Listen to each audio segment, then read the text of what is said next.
Slávia Brno.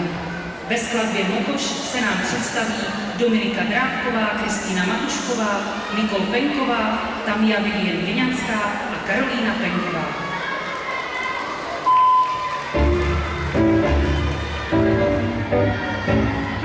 Vlasy, rozsuchané vlasy, nosila si, nechtěla si jít do krásy. Vlasy, rozsuchané vlasy, nosila si do půl pásu. Hlasy, slyšel si hlasy, prosili tě,